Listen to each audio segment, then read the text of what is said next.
हरे कृष्णा। अध्याय चौथा, श्लोक नंबर 6। अजोपि सान अव्ययात्मा भूतानाम ईश्वरोऽपि सान प्रकृतिं स्वम् अधिष्ठाय स्वसंभवामि आत्ममायया।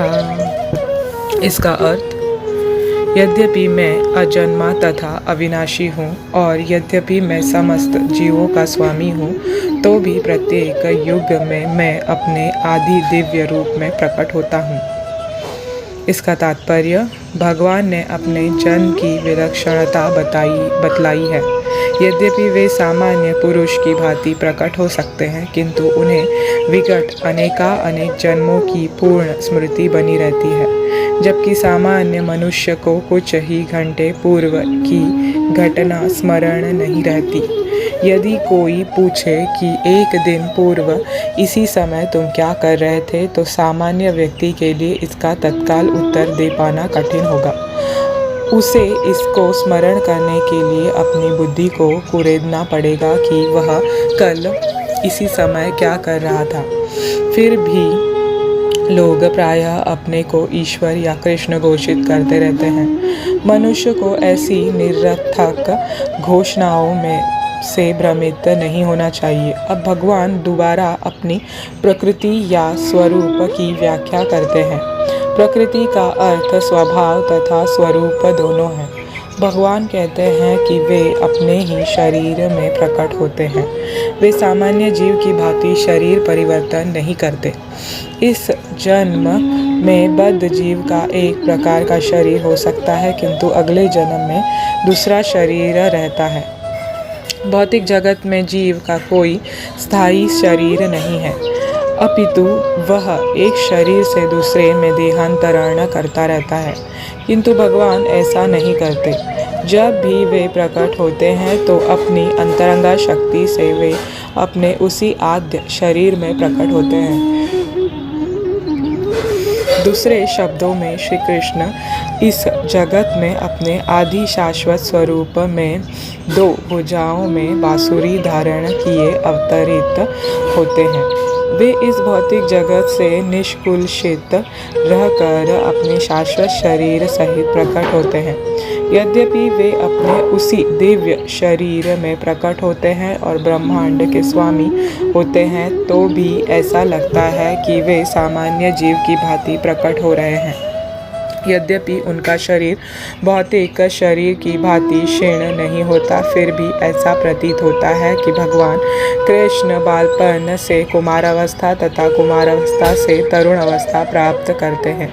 किंतु आश्चर्य तो यह है कि वे कभी युवावस्था से आगे नहीं बढ़ते। कुरुक्षेत्र युद्ध के समय उनके अनेक पौत्र थे, या दूसरे शब्दों में वे भौतिक गणना के अनुसार काफ़ी वृद्ध थे। फिर भी वे 20-25 वर्ष के युवक जैसे लगते थे। हमें कृष्ण की वृद्ध अवस्था का कोई चित्र नहीं दिखता, क्योंकि वे कभी भी हमारे समान वृद्ध नहीं होते। यद्यपि वे तीनों काल में, भूत, वर्तमान तथा भविष्य काल में सबसे वयोवृद्ध पुरुष हैं। न तो उनका शरीर और न ही बुद्धि कभी क्षीण होती या बदलती है। अतः यह स्पष्ट है कि इस जगत में रहते हुए भी वे उसी अजन्मा सच्चिदानंद रूप वाले हैं, जिनके दिव्य शरीर तथा बुद्धि में कोई परिवर्तन नहीं होता।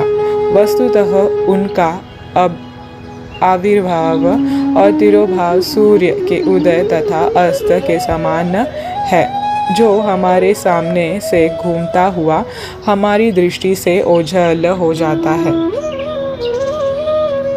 जब सूर्य हमारी दृष्टि से ओझल रहता है तो हम सोचते हैं कि सूर्य अस्त हो गया है, और जब वह हमारे समक्ष होता है तो हम सोचते हैं कि वह क्षितिज में है। वस्तुतः सूर्य स्थिर है, किंतु अपनी अपूर्ण एवं त्रुटिपूर्ण इंद्रियों के कारण हम सूर्य को उदय और अस्त होते परिकल्पित करते हैं। और चूंकि भगवान का प्राकट्य तथा तिरोधान सामान्य जीव से भिन्न है, अतः स्पष्ट है कि वे शाश्वत है, अपनी अंतरंगा शक्ति के कारण आनंद स्वरूप है और इस भौतिक प्रकृति द्वारा कभी कुलषित नहीं होते। वेदों द्वारा भी पुष्टि की है और इस भौतिक प्रकृति द्वारा कभी कुलषित नहीं होते। वेदों द्वारा भी पुष्टि की जाती है कि भगवान अजन्मा होकर भी अनेक रूपों में अवतरित होते रहते हैं। वैदिक साहित्यों से भी पुष्टि होती है कि यद्यपि भगवान जन्म लेते प्रतीत होते हैं, किंतु तो भी वे शरीर परिवर्तन नहीं करते। श्रीमद् भागवतम में वे अपनी माता के समक्ष नारायण रूप में 4 भुजाओं तथा षड ऐश्वर्यों से युक्त होकर प्रकट होते हैं। उनका आद्य शाश्वत रूप में प्राकट्य उनकी अहेतुकी कृपा है, जो जीवों को प्रदान की जाती है, जिससे वे भगवान के यथा रूप में अपना ध्यान केंद्रित कर सके, न कि निर्विशेषवादियों द्वारा मनोधर्म या कल्पनाओं पर आधारित रूप में। विश्वकोश के अनुसार माया या आत्म माया शब्द भगवान की अहेतुकी कृपा का सूचक है। भगवान अपने समस्त पूर्व आविर्भाव तिरोभावों से अवगत रहते हैं, किंतु सामान्य जीव को जैसे ही नवीन शरीर प्राप्त होता है, वह अपने पूर्व शरीर के विषय में सब कुछ भूल जाता है। वे समस्त जीवों के स्वामी हैं, क्योंकि इस धरा पर रहते हुए वे आश्चर्यजनक तथा अतिमानवीय लीलाएं करते रहते हैं। अतः भगवान निरंतर वही परम सत्य रूप है और उनके स्वरूप तथा आत्मा में या उनके गुण तथा शरीर में कोई अंतर नहीं होता। अब यह प्रश्न किया जा सकता है कि इस संसार में भगवान क्यों अभिभूत और तिरोभूत होते रहते हैं। अगले श्लोक में इसकी व्याख्या की गई है। हरे कृष्ण कृष्ण कृष्ण हरे हरे, हरे राम राम राम हरे हरे। श्री कृष्ण भगवान की जय। श्रीला प्रभुपाद की जय।